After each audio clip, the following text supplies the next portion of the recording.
তাই আমাৰ উদ্দেশ্যবিলাক খুব সুন্দৰকৈ বাখ্যা নেতাসকলে বক্তৃতা ৰাখিব, ভাষণ দিব। মই খুব চমুকৈ ক'ব বিচাৰিছোঁ, বৰ্তমান সময়ত বেলেগ বছৰত হ'লে এই সময়টো আমাৰ কাৰণে খুব ভাল। গাঁওবিলাকত খেতি বাতি উঠিল, মানুহবিলাক অলপ পূজা লাগে, তো হ'লে চব সেউজীয়া অলপ গধুৰ হ'লে নিয়ৰ পৰে আৰু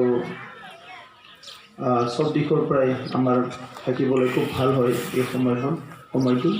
তো এই সময়ত মই যিটো শাৰদীয় দুৰ্গা পূজা আহি আছে, মা দুৰ্গাৰ ওচৰত প্ৰাৰ্থনা কৰিছোঁ, আপোনালোক চবকে ভালে ৰাখক, চবকে নিজৰ ময়ো ৰাজনীতিত নতুন ৰাজনীতি নকৰোঁ বুলি আছিলোঁ। গোটেই জীৱনত কিবা কাম নকৰোঁ যদি ৰাজনীতি নকৰোঁ বুলি মই ভাবি আছিলোঁ। আৰু দীৰ্ঘদিন ধৰি যুক্ততাবিলাক হৈছিলে ৰাজনীতিক নেতাবিলাকৰ লগত। সদায় কোনোবা মন্ত্ৰীৰ লগত, MLA লগত, MP লগত, অফিচাৰৰ লগতে আমি সদায় যুক্তি কৰিব লাগিছিলে।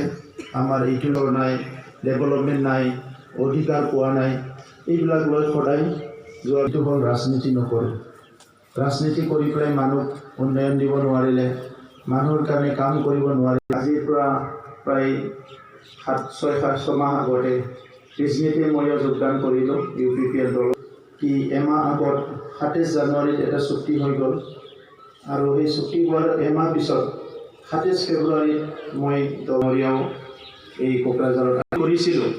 এটা চুক্তি হৈ গ'ল, শান্তি স্থাপন হৈ গ'ল, দীৰ্ঘদিনীয়া উগ্ৰপন্থী সমস্যা সমাধান হ'ল, এটা চব দিশৰ পৰাই এটা ভাল পৰিৱেশ আহিল। তো এতিয়া মানুহবিলাকৰ প্ৰশ্ন হ'ল, আমাৰ শান্তি স্থাপন কৰাটো কি হ'ব? জাতি জনগোষ্ঠীৰ যিবিলাক সমস্যা আছে, বিভিন্ন জাতিৰ বিভিন্ন সমস্যা, বিভিন্ন জনগোষ্ঠীৰ বিভিন্ন সমস্যা, এইবিলাক কেনেকৈ সমাধান কৰিব? আমি মানুহবিলাকে বহুত সময়ত অলপ চেলফিছ হয়, তো নিজৰ কামক লৈ পেলাই আমি ব্যস্ত হৈ যাওঁ, নিজৰ জীৱনক লৈ ব্যস্ত হৈ যাওঁ। তো এইকাৰণে কেতিয়াবা মানুহবিলাকে মোকো এডভাইচ কৰিলে কি যেনেকৈ নহওক ৰাজনীতিত আহিব লাগে।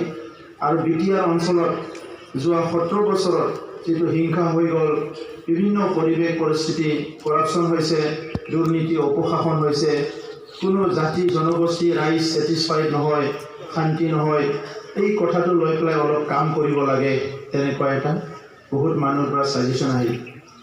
মই ভাবিছিলোঁ কি যোৱা 15-20 বছৰত এই BTC অঞ্চলত থাকি কাম কৰি খুব কষ্টকৰ হয় কি আমাৰ নিজৰ মা দেউতা আছে, দাদা ভাইবিলাক থাকে, আমাৰ আই বাই ভনীবিলাক থাকে, সেই অঞ্চলটো যদি অলপ ঠিক কৰি